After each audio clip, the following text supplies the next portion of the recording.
யார் நீங்க? என்ன வேணும்? மிஸ்டர் ரமேஷை நான் கொஞ்சம் பார்க்கணும். என்ன விஷயம்? அது அவர்கிட்ட தான் சொல்லணும். அதோ ரமேஷே வராரே.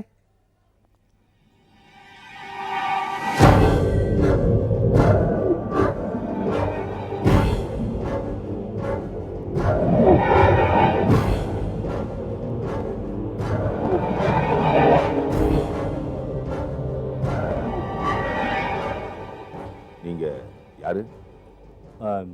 Simon Joseph. அப்ப நீங்க லட்சுமி நாராயணனுக்கு ரொம்ப க்ளோஸ் ஃப்ரெண்ட். டாக்டர் கோஷியை பார்த்தேன். உங்களை பத்தி சொன்னாரு. உங்ககிட்ட சில விஷயங்கள் பேசணும். என் ஃப்ரெண்டு மாதிரியே இருக்கீங்க. என்னால நம்பவே முடியல. சொல்லுங்க, நீங்க யாரு? என் ஃப்ரெண்டு லட்சுமி நாராயணன் கார் ஆக்சிடென்ட்ல இறந்து போயிட்டான். ஓகே, பட் போஸ்ட்மார்ட்டம் நடந்த ஹாஸ்பிட்டல்ல ஒரு டாக்டரும் அவர் கூட நீங்களும் எதுக்காக லட்சுமி நாராயணன் வீட்டை தேடி போனீங்க? நீங்க போலீஸ் ஒண்ணும் இல்லையே. அதனாலதான் கேக்குறேன், நீங்க யாரு? லட்சுமி நாராயணனுக்கும் உங்களுக்கும் என்ன சம்பந்தம்? இந்த கேள்விதான் நான் இப்ப எனக்குள்ளேயே கேட்டுக்கிட்டு இருக்கேன். அந்த லட்சுமி நாராயணன் எனக்கு யாரு? நான் போலீஸும் இல்ல, வக்கீலும் இல்ல சார். என்ன நடந்துச்சுன்னு தெரிஞ்சுக்க தோணுச்சு, அவ்வளவுதான். போஸ்ட்மார்ட்டம் பண்ண டாக்டர் சொல்றாரு சாக காரணமா இருந்த ஆக்சிடென்ட் நடக்கிறதுக்கு சில மணி நேரத்துக்கு முன்னாடி அவர் தலையில பலமா அடிபட்டு இருக்குன்னு. அப்படின்னா அவர் யாரோ அடிச்சிருக்காங்க. அது யாரு, எதுக்காக? அவர் இறந்து போறதுக்கு 2-3 நாளைக்கு முன்னாடி உங்க ஃப்ரெண்டை நீங்க சந்திச்சதால உங்களுக்கு தெரியாது இருக்காது. இதுல அவர் எழுதியிருக்காரு, ஒண்ணு நான் கொலை செய்யப்படுவேன், இல்லைன்னா தற்கொலைன்னு. என்னவா இருக்கும் காரணம்? உங்களுக்கு தெரிஞ்சிருக்குமே.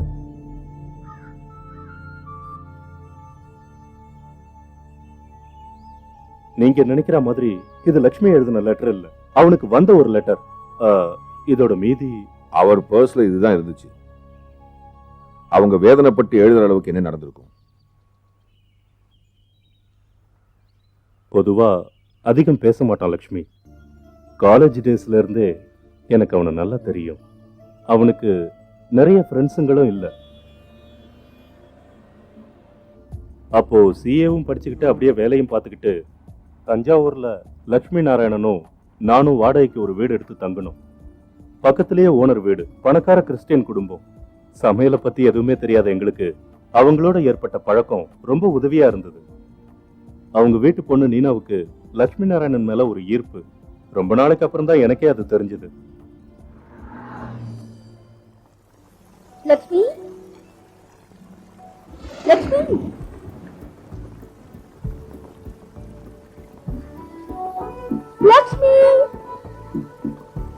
தாமஸ், என் ஒய்ஃப் ஆனிக்கு ரொம்ப நாளா ஒரு ஆசை. ஏதாவது ஒரு ஸ்டார் ஹோட்டல்ல ஃப்ரெண்ட்ஸ் எல்லாரையும் கூப்பிட்டு நீனாவோட பிறந்த நாளை கொண்டாடணும்னு. வரட்டு கௌரவம், வரட்டு கௌரவம். அதுக்கெல்லாம் நான் சம்மதிப்பேனா? பிறந்த நாளும் வரும் போகும், ஆனா இந்த காசு இருக்கே கையில இருந்து போனா போனதுதான், திரும்பி வரவே வராது. அனி எல்லாம் ரெடின்னா சாப்பிட்டுறோம், இல்லைன்னா பாட்டில் எல்லாத்தையும் இவங்க இப்பவே தீத்துருவாங்க. லஞ்சம் வாங்குற ஒரு அதிகாரி கிட்ட இருக்கிற பணம் எங்களை மாதிரி பிசினஸ்காரங்கிட்ட இல்லையே தான். அதுக்காக நீங்க எங்களை இவ்வளவு கிண்டல் பண்ணக்கூடாது. ஏய், நான் பாக்கிறேன். வாங்க வாங்க. வாடா. வா வா வா. இவங்க கெஸ்ட் கையில என் வீட்டுல வாடகைக்கு குடியிருக்கவங்க ஒட்டிக்கே வந்திருக்காங்க. ஒரு பெக் அடிச்சு முடிச்சிட்டா லஞ்ச் ஆரம்பிச்சிடலாம். என்ன? ஐயோ, நான் எப்பவாவது குடிப்பேன், அதுவும் பகல்லாம் இல்ல. லட்சுமி என்னை விட மோசம். பாட்டில் இருக்கிற தசையை கூட பார்க்க மாட்டான். நல்ல விஷயம், வாங்க சாப்பிடலாம்.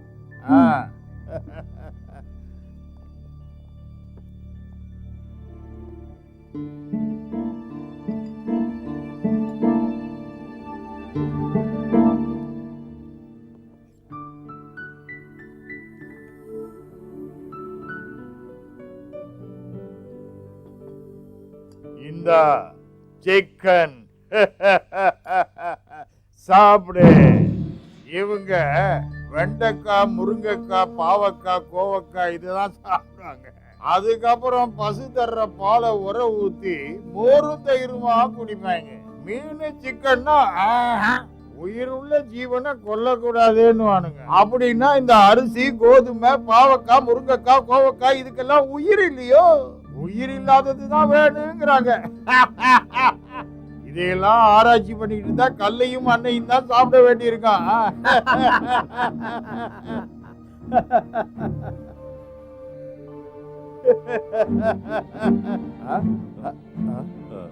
சாரி. ஏய் லட்சுமி, நின்றா. என்ன இருந்தாலும் அவர் பண்ணது சரியில்லைதான். இருந்தாலும் அவர் நம்ம ஹவுஸ் ஓனர் இல்ல. நான் பிறந்த நாள்ல இருந்து கையால கூட தொடாத மாமிசத்தை சாப்பிட்டு ஹவுஸ் ஓனரை திருப்திப்படுத்த வேண்டிய அவசியம் எனக்கு இல்ல. நாம வேற வீடு பாத்துக்கலாம். மறுபடியும் அந்த திமிர் பிடிச்சவன் வீட்டுக்கு தயவு செஞ்சு என்ன வர சொல்லாத. நீ வேணா அவங்க கூட சேர்ந்து தண்ணி அடி, அவங்க கொடுக்குற மாமிசத்தை சாப்பிடு, என்ன வேணா பண்ணிக்கோ.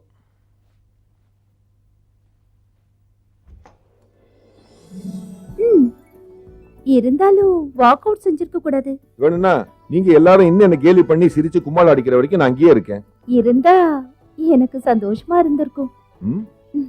என்ன? இல்ல, பசியோடு இருக்க வேண்டாம், சாப்பிட்டா சந்தோஷமா இருக்கும்னு. வேண்டாம் வேண்டாம், இந்த மாதிரி சோப்பெல்லாம் போட வேணாம், எடுத்துட்டு போ. சாரி, சாப்பிடாம இருக்க கூடாதுன்னு தான் கொண்டு வந்தேன் லட்சுமி. பயங்கரமான ஆள்றா நீ. அப்பங்காரன் கடுப்படிச்சாலும் பொண்ணு கேரியரே எடுத்துக்கிட்டு உன்னை தேடி வந்துட்டால.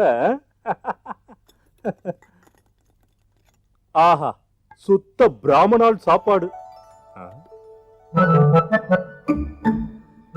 சாரி.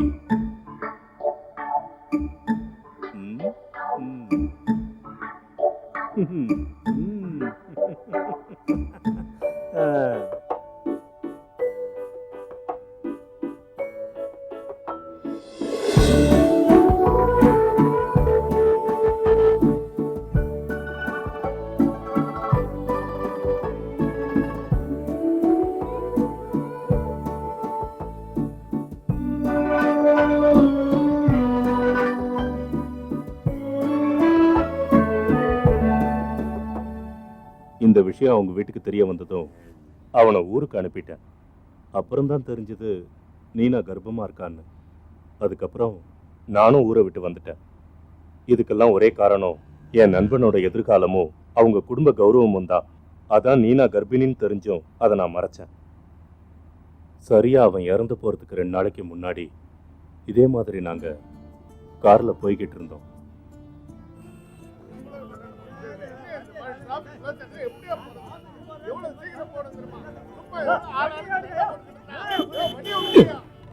இவங்களுக்கு மூளையே இல்ல, நிம்மதியா வண்டி ஓட்ட முடியாது. ஒரு 10 நிமிஷம் வெயிட் பண்ணா என்ன ஆயிடும்? நீ டென்ஷன் ஆகிறதுனால எதுவும் நடந்துட போறது இல்ல. பொறுமை வேணும் மனுஷாளுக்கு, ரொம்ப பொறுமை வேணும். இந்த காந்தி வழி நமக்கு சரிப்பட்டு வராது.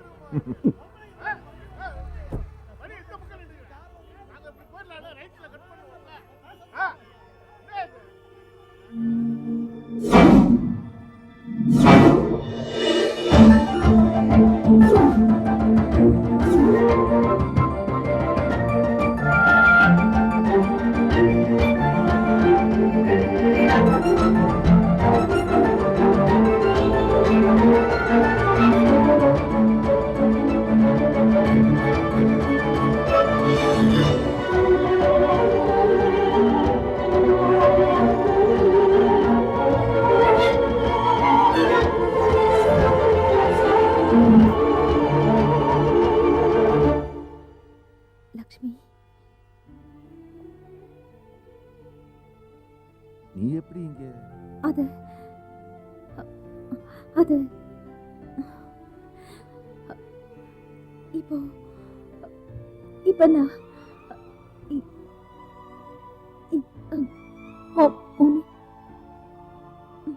கர்த்தரே,